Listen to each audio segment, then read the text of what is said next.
black coffee. This is the Exchange Coffee Podcasting Network. Coffee people talking to coffee people about coffee and things coffee adjacent. This episode of The Exchange is brought to you by Kavoya Specialty Coffee, where coffee is always a collaborative voyage.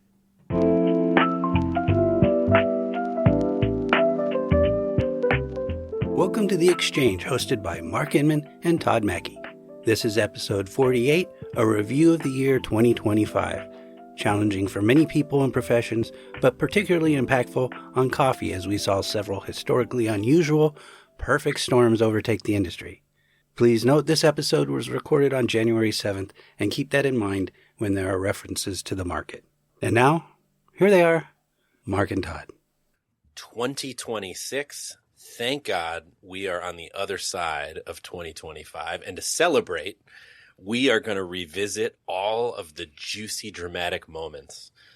My esteemed co-host, Mark, who is joining me from across the country, along with our wonderful producer, Mike Ferguson. I see on Mike's screen Fresh Cup Magazine. Everything that happened in coffee in 2025. Mostly and I just have to point that out. I'm just looking to make sure that I don't miss anything. Well, no. The thing that I want to actually shout out here, I would like to know, Mark. Yeah. And be honest. Okay.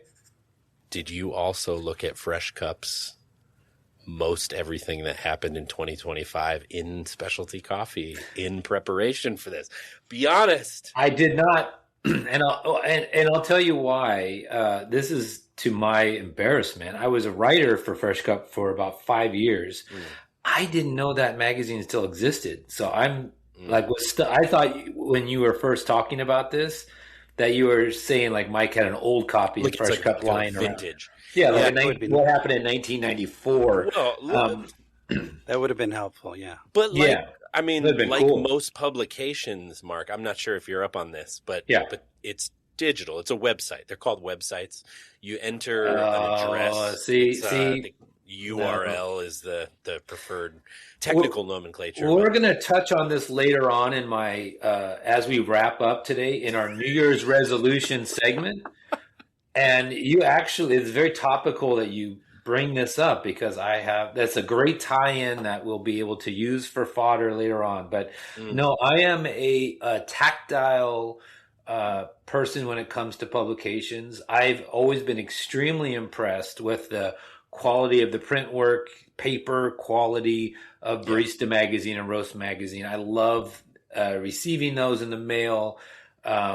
Digital magazines, I guess Daily Coffee News, but I look at that more as a news feed than an actual like trade publication. Yeah, and to be fair, I've looked at all of them in preparation. No, totally. Sure the reason I raise it is because I looked at all of them too, including, but not limited to, Fresh Cups. I actually thought their piece was really great. Mm-hmm. This can be completely cut out if it is not appropriate. But I wanted to raise it because I thought it was funny. It's interesting for a year that I'd love to forget for just how draining and challenging it was. Mm. I was almost going to say it has been, right? But we're not there anymore. We're on the other side. In preparing, I thought that there was a number of really strong pieces. I thought it was also very cathartic to go through the process of thinking about such a challenging year. And why was it challenging? Well, Mark, why don't you give us the first and primary talking point here? I'm so curious to see where you lead the discussion. Well, I would point out, kicking off 2025, it was really a bleed over from 2024 was the market run-up that kind of happened out of nowhere, but then it happened in two stages. So you had a big initial run-up in October, November, and then you had this second one in like February, which I think caught more people off guard. And at that point, I thought, wow, this year could not get any worse. With prices reaching high levels. I'm not going to say unprecedented because Mike is here, which put a significant amount of stress on just about every roaster I interacted with in the first part of 2025. Absolutely. Yeah. I mean, to go with the data on January 2nd, 2025, when the market opened, we opened at 321.55. That just seems awesome right now to be at that level. Yeah, which would be incredible. But Right. at that time, that was insane. Yeah. Because if you go back to September, we were reeling. And when I say we, I mean the royal we. Mm-hmm. The coffee trade was sort of reeling in shock, like week to week at the least, if not day to day, because we were like in the upper twos, and that felt rich, right? That felt high. Mm-hmm. And I think most people that I talked to in my tenure as a coffee trader would say, something to the effect of, 250 to 3, if we could just land in a stable place, 250 to 3, and things could be reliable, and coffees that would work differentially well above in some cases, awesome. But like that as an index for specialty coffee and coffee in general could be a sustainable index. We had crested into that space, which, to be fair, like a lot of commercial buyers would still have a lot of trouble with those levels. Of course. And we're having troubles with those levels. But I found it really interesting to go back and to kind of chew on the fact that we were at, well into 3 when the year began. It was, to your point earlier, we crossed the $4 mark on February 5th. I have a very particular memory of watching the market cross with Charlie. We just stood back and watched the market feed as it crossed 4. It wasn't until October 23rd, by my records, that we actually hit the running high for the 12-month period in 2025 at 437.95. We went not far off of that in February. We were in the 420s. Right. But that was actually the high, which is interesting because by October, Mark, if I'm honest, I didn't tune out, but I tuned out the amount of spike and valley, the peak and valley kind of effect, because the volatility was just out of control. Well, and you had other factors, which we'll mention, that were taking center stage. The market levels were almost irrelevant compared to the other factors out there. Sure. Right. So speaking of data, before we move on, I have some data for you guys. Please. So there were 261 trading days in 2025. How many of those days do you guys think we spent under $3? Under $3? Under $3 out of 261 trading days. I would say 20 to 25. I would say 10. 21. Wow, really? Thank you. 21. And so how many days out of 261 trading days, how many days did we spend at $4 or higher? I would say we were $4 or higher, probably 35 to 40 days at most. I would say 45 to 55 days. Yeah, the market's down. It was 50 days.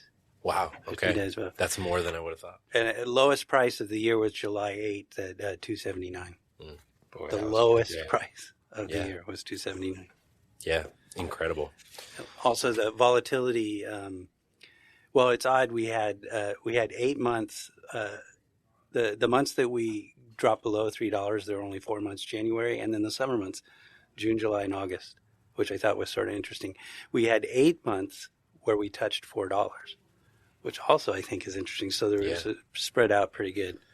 Yeah, I was curious. I didn't know how I could run the data through like the sources I was looking at, like the historical sources, but it'd be really interesting to look at it through the lens of like both from a monthly to an annual, like rolling 12 months of the number of cents of movement. Yeah.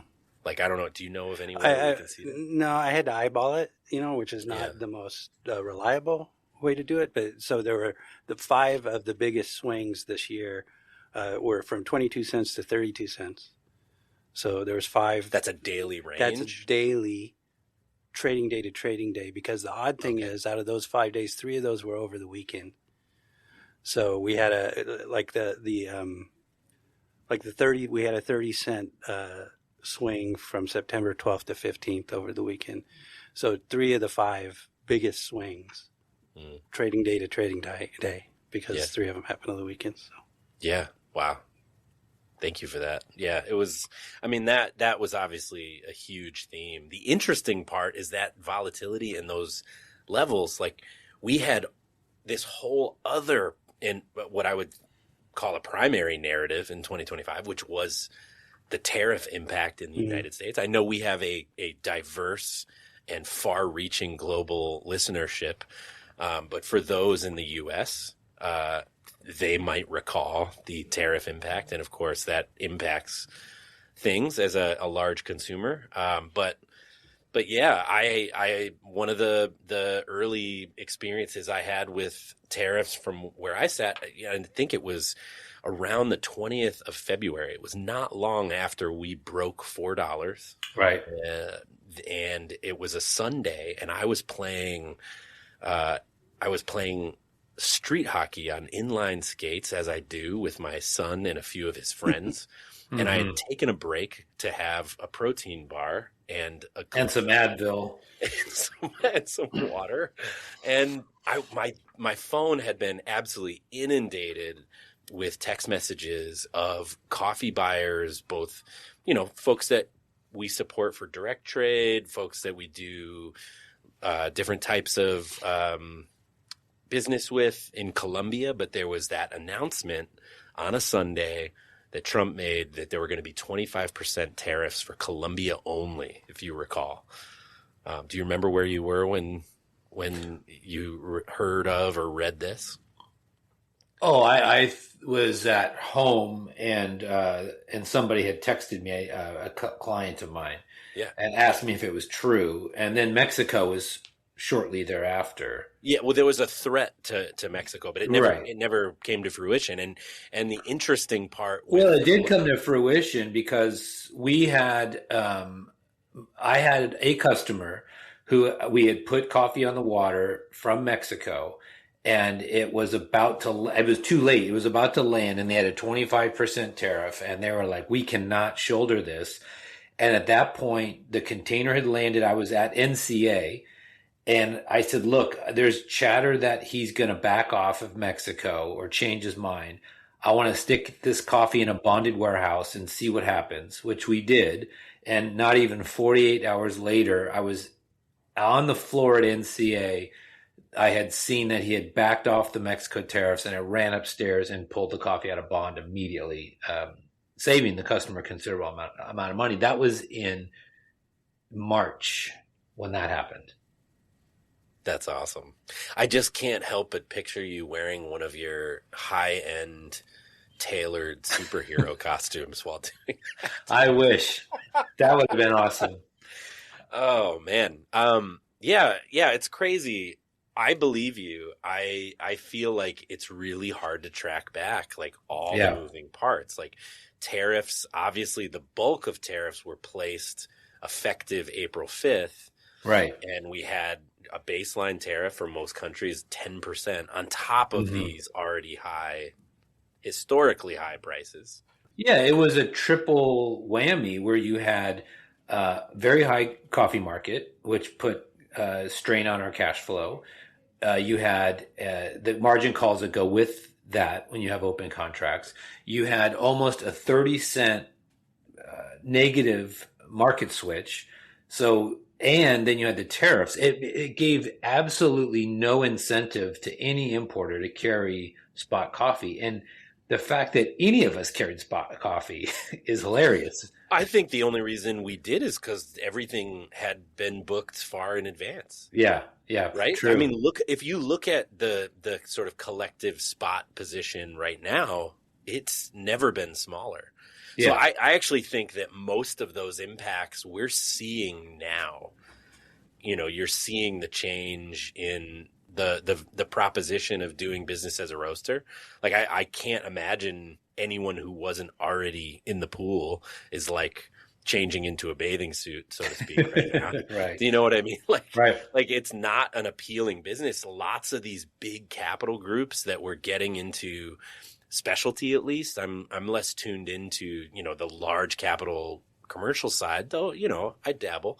I read, but it would seem like, some of the larger capital groups that have been consolidating companies are now divesting, right? Oh, absolutely. And you're seeing a lot of pressure on small independent companies. I mean, to your earlier comment, like, I agree. I think my outlook personally was grim, in terms of, I thought we would be swimming in reclaimed positions and toxic, uncollectible AR.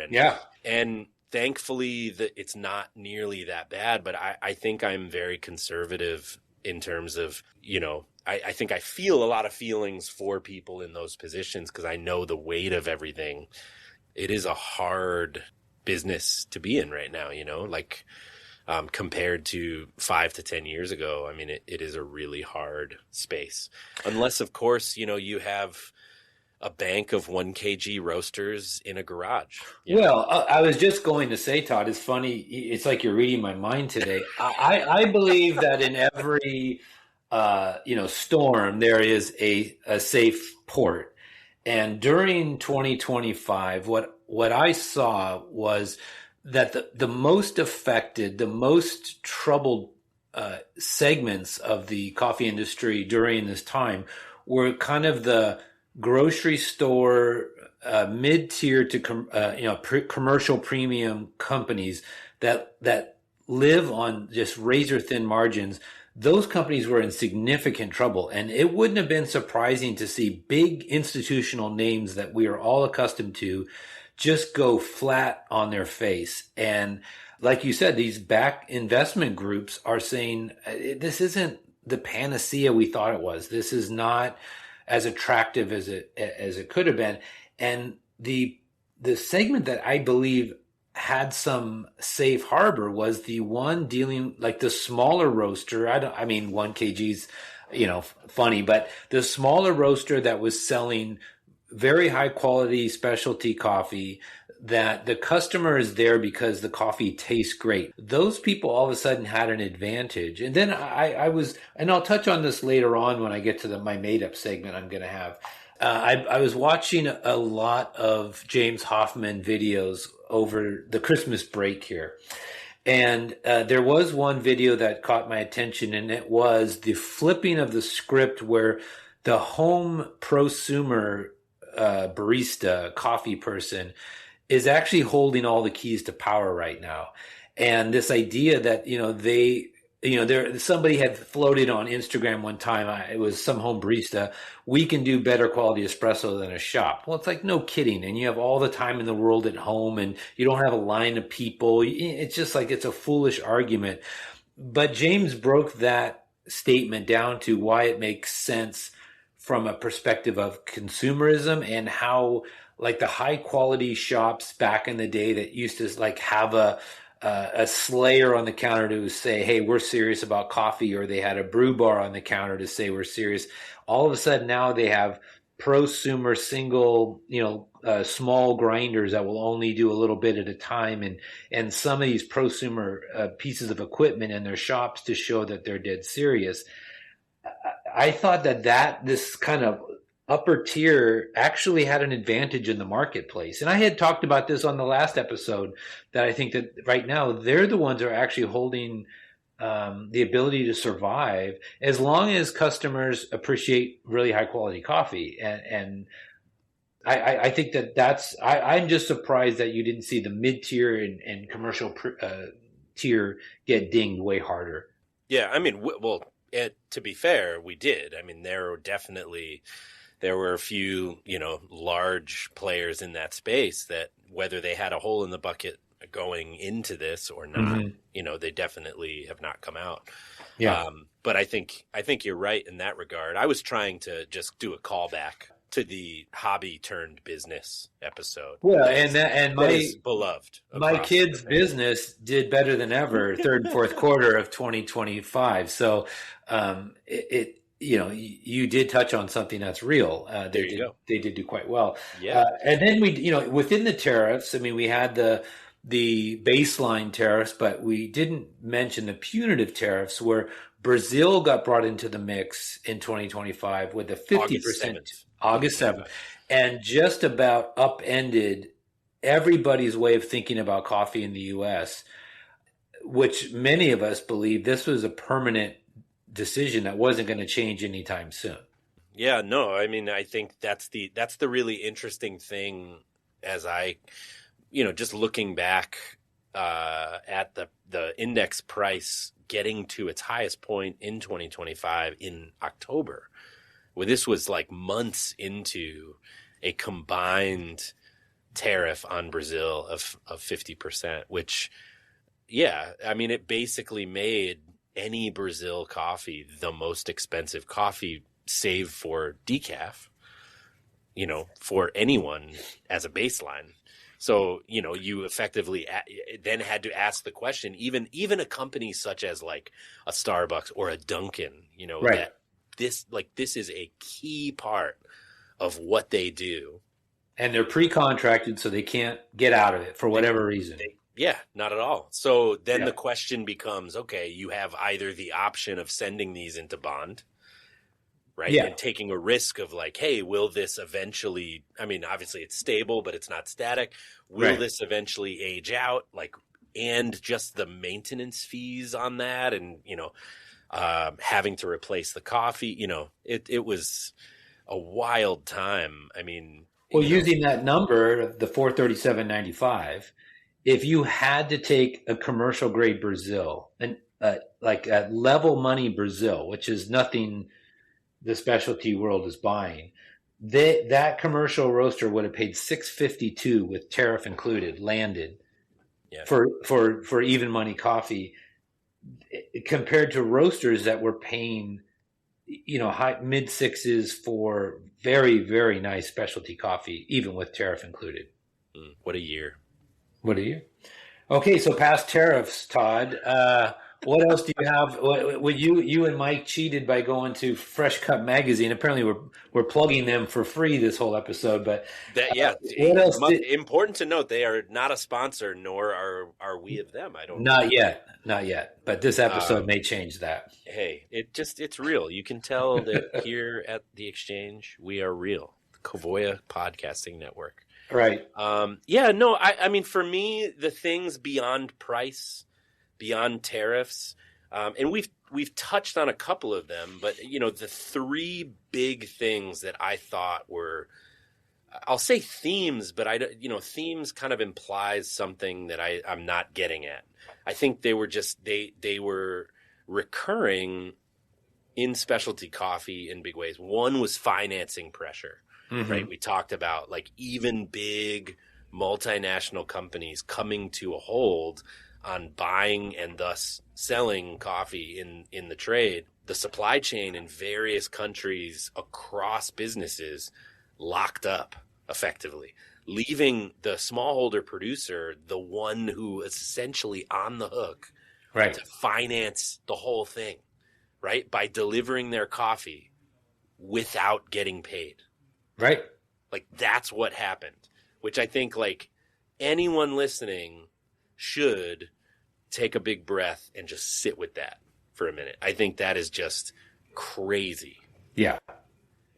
The other is, like we talked about, and we didn't, get into the nitty gritty, nor do I think it's appropriate to necessarily name names, but bankruptcy, both early 2025, companies that came into this climate with issues, we've already seen go out. We've seen a lot of teetering, and I think we are far from a position where we're going to start seeing people like, investing in big, massive ways into expansion and so on. Like, there is a lot of strain on balance sheets and on P&Ls across the segment.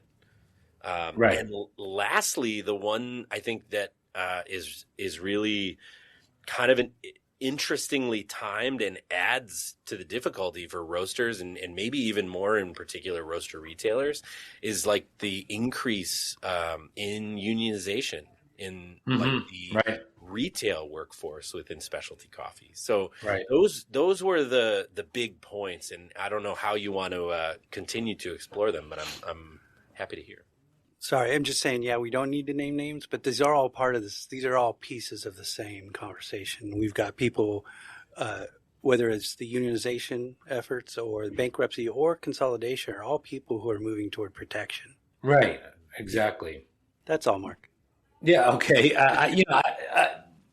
What you have seen on the finance side on for the large roasters is the consumer base kind of being disillusioned with, I would say, like commercial premium retail brands just kind of hitting a wall where the cost of the drink doesn't make sense to the consumer anymore, and they're looking for alternatives. And it may be the disillusionment of just the coffee concoctions, high calorie drinks, and all of that people aren't willing to pay $8, $9 a cup for anymore. And those brands associated with those types of drinks have seen a significant downturn. And I think that that's an interesting trend. Is that an opening for the super high quality shop? Yes and no, because I don't think they're related necessarily. I always view those brands as more fast food companies than they are really coffee brands. But I do think that it's interesting how these people that were considered infallible are starting to really suffer at this point. Consolidations, I think, are going to happen a lot, but I don't think it's going to be in the way that we've seen in the past, where you're going to have like a large VC group come in and gobble up brands. I think the VC groups are saying we're going to sit on the sidelines with coffee right now because there are other segments of business that are more attractive out there than coffee at this stage. And for the coming off a segment I'm going to touch on later, for a lot of us who got in when coffee was relatively an easy ride and not really challenging, and the barrier entry was pretty low. It is now very difficult to get into this industry, and you can't have the funky bootstrap cafe anymore. The cost to build a retail establishment is real. The ability to make a margin is very challenging. When you look at things like cost of food, of paper products, of leases. It's a rough time to be a coffee retailer, and I don't really know where that goes moving forward. Does the unionization, is it only focused ultimately on the large multi-chain, kind of premium brands, or you have seen it in some smaller, more focused quality shops, which I've always been confused as to why, because it doesn't seem like it's appropriate, but that may be just me. Yeah, I guess I'd be curious to hear more of like how maybe the word appropriate. I feel like that word has a lot of connotations that I don't necessarily get from what you're maybe intending, but maybe I'd love to poke a little bit more into that. Like, sure. Why would you suggest like a high-end shop that would be less a fit or less logical for a staff to unionize in that case? Well, because I think in many cases, those companies, at least the ones that I've seen been targeted, are really too small. They don't have a huge labor force. And so what's the size of the unionization? I mean, we're talking 100 people, 50 people. And when you really get down to the nitty gritty, if I was the shop owner, and the unfortunate thing is I am a believer in unions. I'm a believer in cooperatives. I still, as challenging as a coffee cooperative is, I believe it's for the small producer, it's a fantastic way to survive in this industry. But I also think that for certain retail shops, which the margins are already, really unattractive, at what point are they going to say, yeah, then I'll just rather close my shop? It doesn't even make sense for me to do this, because it's just adding one more layer of hassle on a business that's already a real tough row to hoe anyways. Whereas like a multi-chain, store has making profit from a lot of various factors. I mean, if you look at like loyalty programs on large chains, they're actually using the loyalty program as a finance tool. They're a bank de facto. So their margins are a lot higher because they're making money from multiple angles. Whereas like, a single shop, small producer or small retail shop is not making money that way. It's a different business model altogether. Yeah.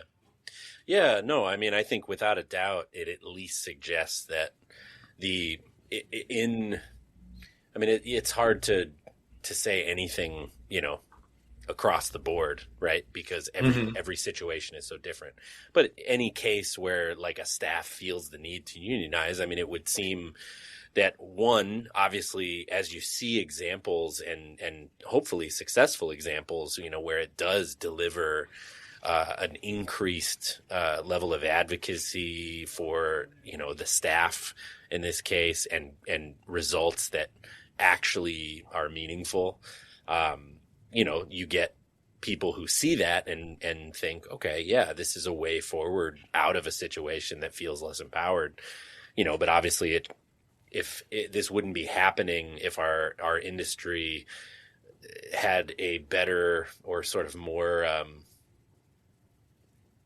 better connectivity between owners, managers, better, more open communication, or at least open understanding, like relative understanding between, ownership and the people operating or, working day to day, shift to shift. And yeah, I mean, I think it would be, it's an interesting type of disconnect to address. Like, I mean, I do feel, you end up in a spot where, I think of a particular shop in Providence. I'm not close enough to it, right? Really know the ins and outs, but long history, decades of history, where it was just a small locally owned shop with an active, engaged owner. I'm sure there are loads of layers that I'm unaware of, so we'll leave it unnamed, but yeah, it's transformed into cooperative, which I think is very cool. I think, the idea that people can go in together on that, I mean, to me, that's like very attractive. That's hard. Different than unionized, though. I mean, of course, yes. But I mean, I think there's a lot of pressures that led to the same, where it was, effectively a flashpoint that, this is the direction it took, but it was an alienation between ownership and staff that sort of created the scenario where, hey, the better route is to effectively have a cooperative, right, take over for the owner. But the hard part is, I do feel like in businesses that don't have that size, ultimately, like it's a lot of work just to negotiate a cooperative or a union itself. Like if you're not attached to a larger whole, a larger, more sort of overarching union, or cooperative structure, for example, like, I mean, that's a lot. This is not specific to coffee, obviously. No. And I think when we see these things happening, groups circling the wagons, the world's a scary place right now. Yeah. Right. So I think it's really natural, but I think the question is not why is this happening. The question for me is not why is this happening in coffee? Why is it happening in the world? And how are we going to navigate this? Because we're going to bump up against these things at some point in some way, whether it's just as a customer of places or whether it's a supplier or a consultant. Circling the wagons is just getting started.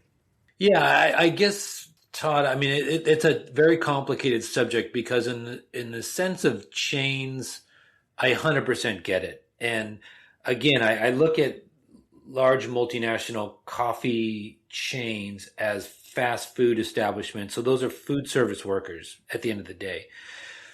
On the small scale, like when I had my brand, I had the same challenges that any retailer has today about, trying to keep employees, keep my retention, keep my turnover low, and trying to offer incentives with the the monies that I had. And I had programs that a union idea would have made it, they would have got, the employees would have benefited less than more. And that was just me. I was young, and I also didn't consider myself like some big owner high on the hill. I was like one of the many people that worked there, and I almost treated the company like a cooperative anyways. I think the cooperative angle is, I really like the cooperative angle, but it also gives the employees a look behind the curtain. It's like, oh, there isn't this pot of gold that we thought's here. You know, like I always would make the joke, if you guys are riding your bikes to work and I'm pulling up in a brand new Corvette, something's wrong, and there shouldn't be that disparity. And that never happened in my life. You know, that was never going on. And I'm sure it does go on in many independent, like say 2-3 store chain companies. But that owner is not thinking. You know, they're like opening themselves up for chaos.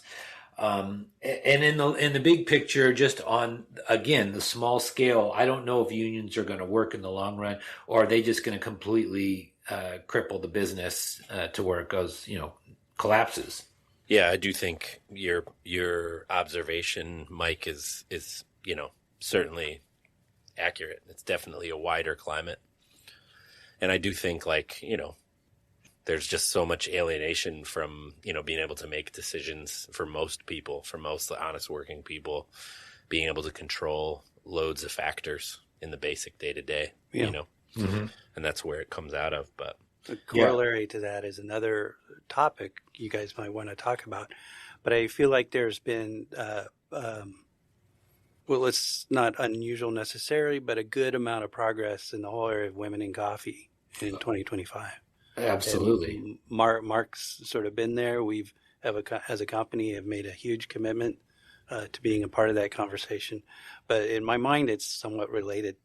Yeah. I mean, that's a great subject. I had a conversation with a fellow worker about that. I did an episode of a podcast a while ago that was trying to point out, you know, the disparity in coffee and kind of the, you know, when it came down to gender. And I didn't want to belittle it, because in the producing world, you know, gender is a real problem.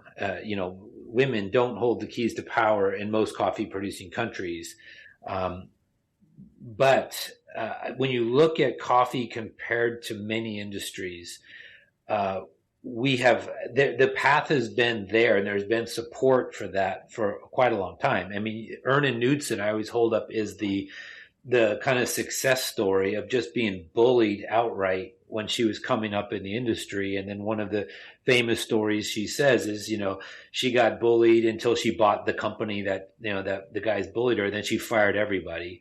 And from there, we have seen in our industry, you know, some of the biggest icons are women, and some of the biggest movements, change that we've seen in producing countries have been led by women. And I think that movement needs to continue, and it needs 100% full support of the industry, because they have been at a disadvantage on the producer side.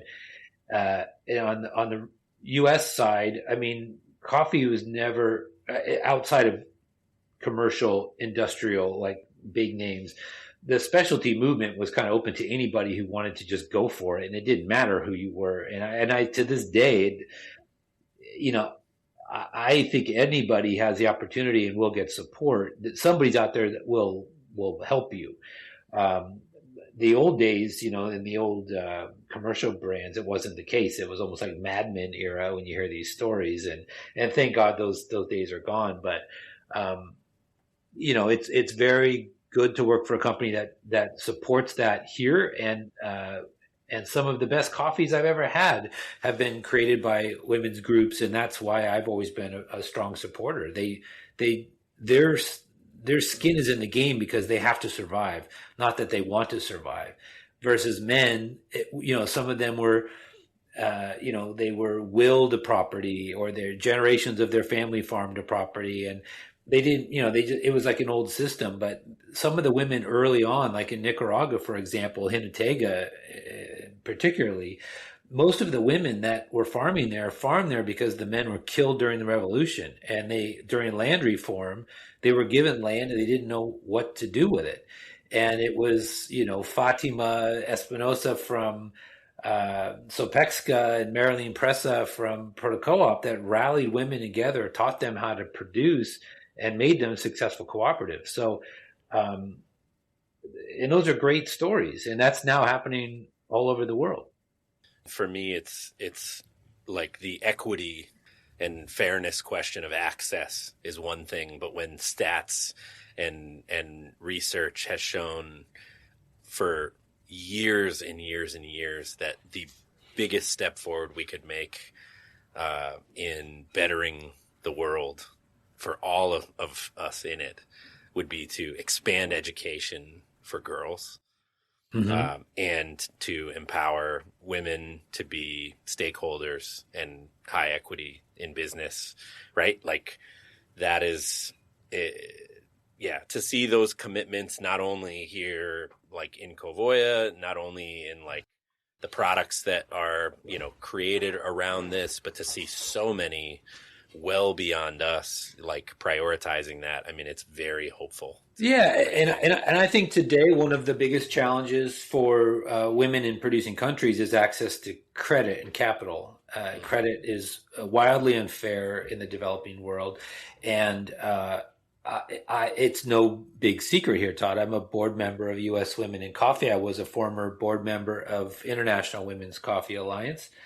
And I've been trying for years to create a system like Kivu. Do you know Kivu, the micro lending that the IWCA could be the vehicle to allow roasters in the U.S. who care about these types of issues, that are willing to put money into micro lending with a rate of return that's good for the roaster, but not nearly as steep for the producer that they would pay in local currency, and then support them that way. I think that, and even if you're a producer listening to this episode, like to post your need on Kivu and alert the trade, that people will come to you and do this. I mean, there are people that really want to support you, and supporting you with fundraisers and issues or things like events at the trade shows. That's all well and good, but at the end of the day, what they really need is cash and capital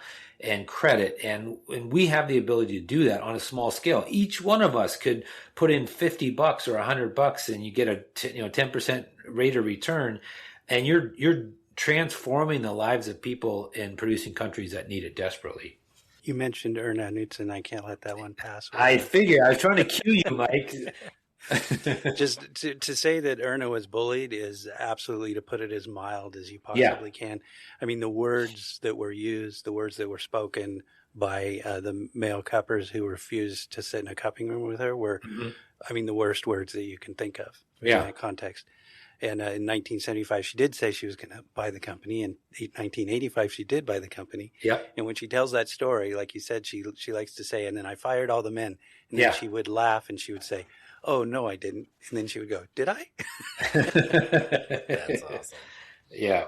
All right. Moving on the year, Todd. We get into, what month are we in now? Where did you have us on your timeline? We've bopped all around. I think we used sort of a chronological range by topical issue.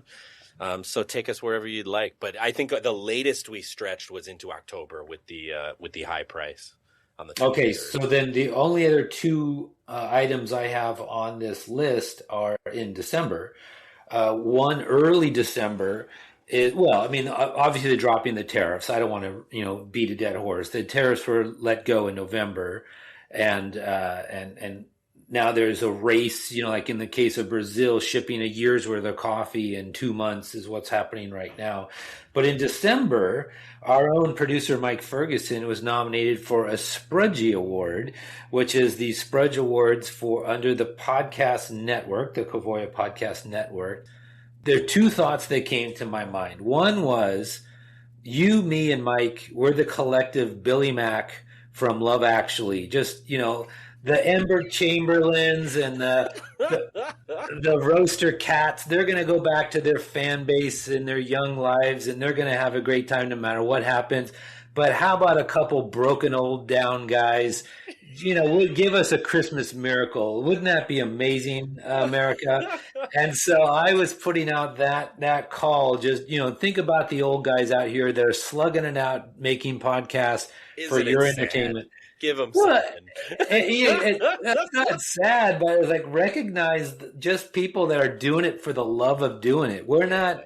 You don't have. I'm not Emma Chamberlain. I don't have YouTube giving me $100,000 a month. I'm lucky if I get a sandwich once in a while from this endeavor. So think about us. And so that was December, and the results, I guess, aren't out yet. We won't know, but God, wouldn't it be amazing if we actually picked up that award? Yeah, we got to. First of all, let me point out that Mike Ferguson was not nominated for a spreadsheet. The Kavoya Coffee Podcasting Network was. Yeah, but we know we know what that means. We know what that means. Let's not speak in code here. This is our dad, Mike Ferguson, old pop, getting us over the finish line.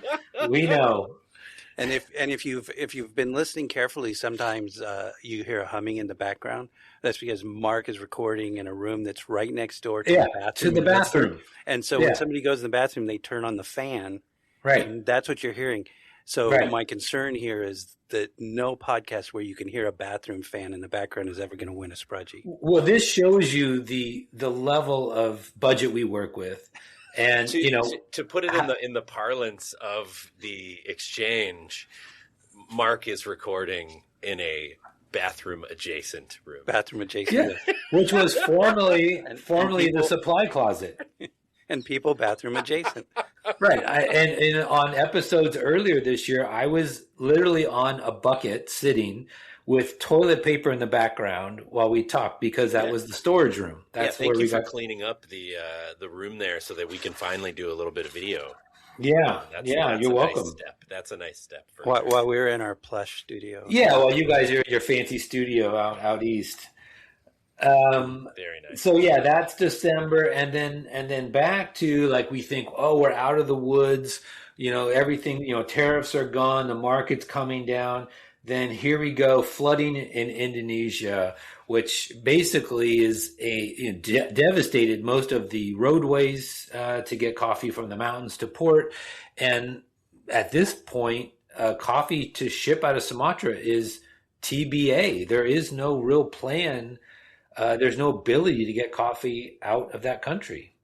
Todd, how has that affected you at all? Yeah, I have several shipments that were meant to leave in January that are, of course, not leaving and will be leaving who knows when. I mean, before even worrying about the logistics on the material, it's, just the humanitarian situation of getting basic foodstuffs and fuel and, medical supplies even.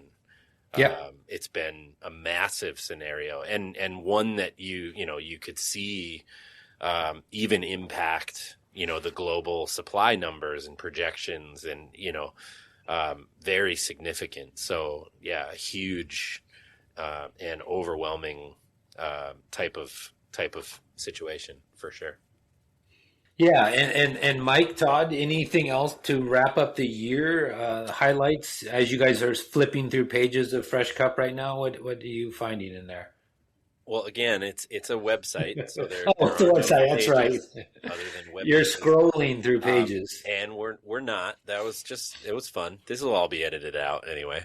But no, I do want to just loop back to the Sprudgy nomination. Please. Yeah. And I just I think that's really cool. I think that's a very cool recognition of what is a mountain of work, primarily handled by Mike Ferguson.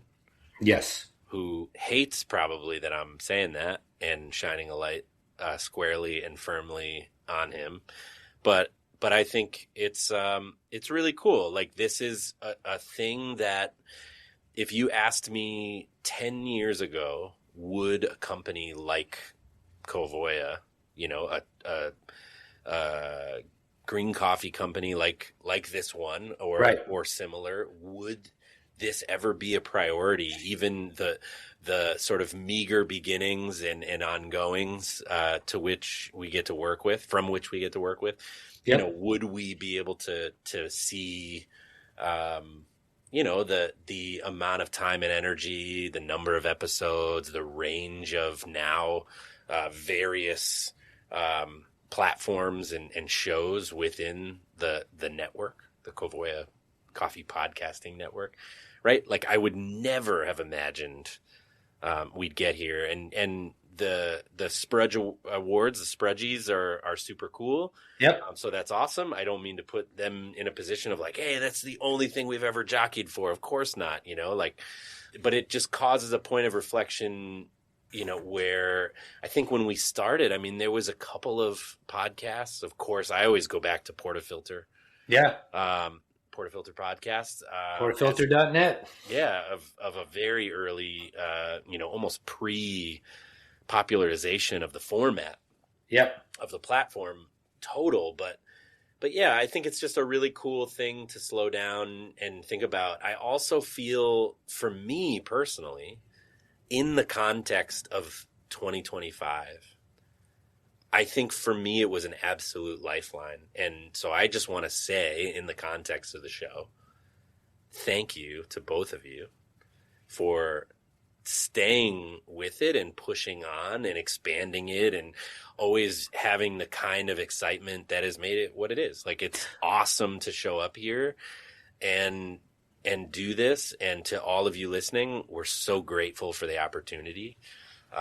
And we look forward to, more of the exchange and the Kovoya Coffee Podcasting Network in 2026 and many years to come.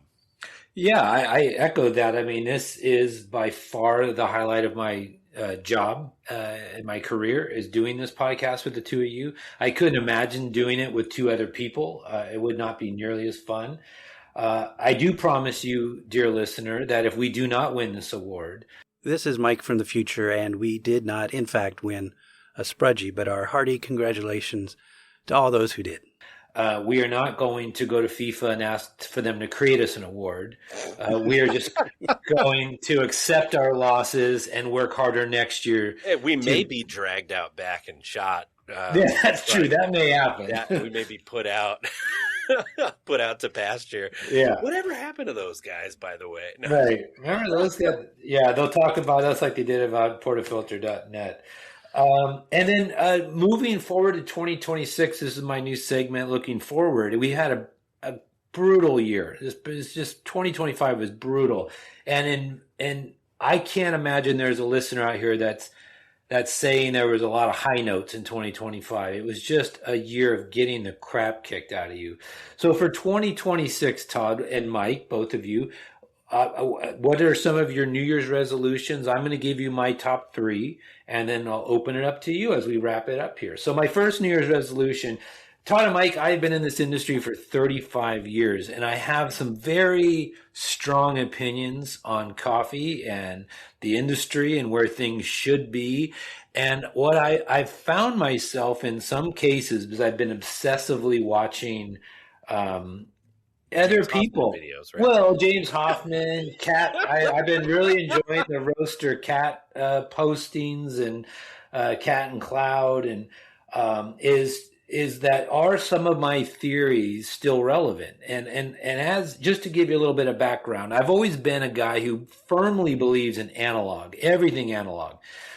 When I raced mountain bikes in the 90s, I raced single speed for a team, and I wore wool clothing, and everything was like Paul components, not Shimano. It was all very handmade, very mechanical. And I had believed for many decades in coffee, I still believe that a lever machine is the pinnacle of greatness in coffee from an aesthetic point of view, from a taste point of view, from a hands-on experience, like getting in touch with the coffee point of view. But I haven't owned a lever machine in probably 18 years. So I had recently purchased a commercial lever machine, which is arriving, and I'm going to be testing my theory by using it a lot at home, revitalizing some of my old recipes as well as classic historic recipes. I have this database of recipes, like the World War II blend, and I always bug Mike with these ideas of what I'm looking for. Okay. So we're going to be testing the historic espresso recipes using a lever machine only.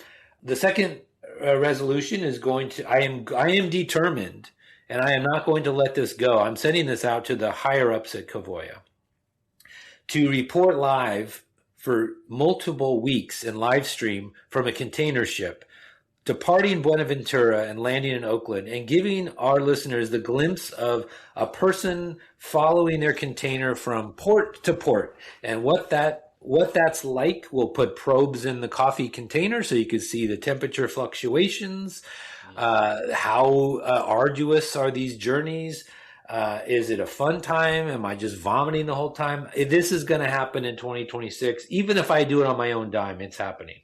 I thought we budgeted for the two of us to do that. We budgeted, but I've yet to get the green light. Feature film. I thought that we were actually doing like a documentary. I'm down, but it's going to happen one way or another. I have been sitting on this idea for too long. I would appreciate listeners, if you feel like this is a good idea, you want to see this movie, reach out to Rob, ROB.Stephen, STEPHEN, at Covoya, COVOYA.com to let him know. Yeah, and this would not be a movie. This would be us live streaming. So you're with us. You can chat with us while we're doing this.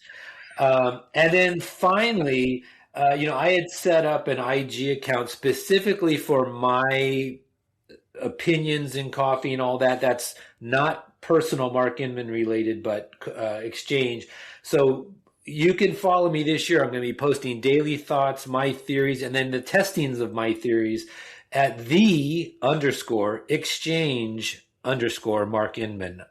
That's INMAN.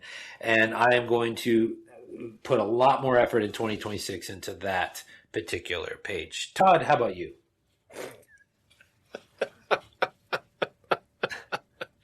So you have a separate bucket of resolutions as it relates to the exchange, Mark Inman. Yeah. Cool. Thanks so much for the heads up. It's awesome that nobody cares about my personal New Year's resolution. It's awesome that you were so kind to give me a heads up to prepare something like this. One of my resolutions for the new year, especially now that we're in the video format, I knew this immediately stepping in front of this nice, well-lit perch that I have here. This is actually the seat where all of the editing and like show manipulation and everything gets to the final, like ready for press condition. This is Mike Ferguson's chair. And so my resolution is more of a resolution for all of us to make sure that this camera has Mike Ferguson on it for future episodes. Right, I agree. And it should not be just us. You're hearing him. No. And he is godlike. I get that. Right. But we need to see him. That's a good one. I'm just going to go ahead and say it. I'm totally unprepared to answer this question. And I think if anything, I were personally resolved to lean more into in the new year is just, to not really need to entertain the pressure where it's not for me. So Mike, your resolution is to take it easy, not let the life's pressures get to you. It's not. I'm not taking anything easy. I'm digging it out. I'm just saying, hey, man, I didn't get a heads up on this. I'm not prepared to make a full answer. You don't have personal resolutions though? Anything big? Like always. I actually, interestingly, I don't go with the calendar for my resolution cycle. I set my values and intentions for the year beginning February 1st, and I go to press with those. By February 28th. Why that period? Gregorian calendar, or what are we talking about here? No, though good reference. That wouldn't work exactly, but that works more so. Yeah. The reason I have adapted to do it that way over time, there's two big reasons. One is I am a high feeling empath type person. And I find that I am extremely reflective, like December into the new year. It is almost crippling at times. I just feel if you were to look at it in a sonic sense, I feel like the gain is so high that there's almost a distortion of the sound, so to speak. So I feel as though by the time I get into, the second month of the year, things have mellowed. A lot of that programming, whatever it is, obviously, we're all works in progress.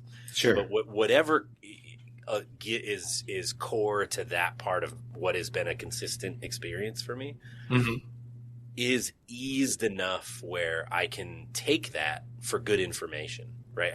I've ridden the wave of the end of year and reflection, and I feel more in a position of actually kind of churning that and bringing it to the structure that I've created over time, which is a values board.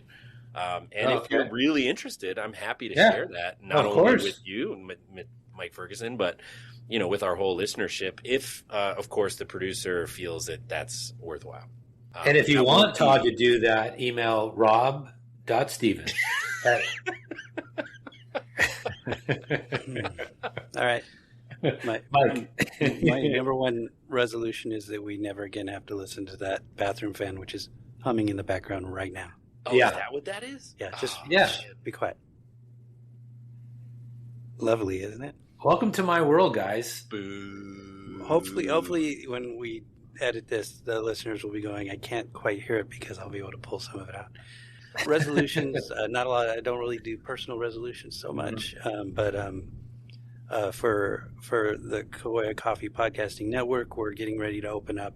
The plan is to transform the studio into a video studio. So do all the things, more cameras, all the things. So that's quite a project. So that's up there at the top of the list. Hopefully we'll be adding another podcast this year. Some of the women in coffee who work in our office are getting together to plan that out. And then also this year 2025 did not see an All About Coffee page by page podcast. Partly that was the craziness. At the beginning of the year last year, Kawoya made a commitment to the podcast that I had to follow up on. So it was great, big commitment saying we're really behind this, and that required a lot of stuff. So this year I'm hoping to get back on track with, and also the next episode it's a really tough episode. It's the whole, all the debates and stories around the origins of coffee consumption. And that's a deep, dark hole full of myth and legend. So hopefully we'll get back on track there. And that's it. Very grateful for a fun year. Again, super thankful to everyone who decides to tune in with us here and who's ridden the ride of 2025 alongside us. We always love to hear from you, so do reach out. But for 2025 and into 2026, this is your host, Todd Mackey, signing off from The Exchange. And this is Mark Inman signing off for The Exchange. This is Mike. Bye.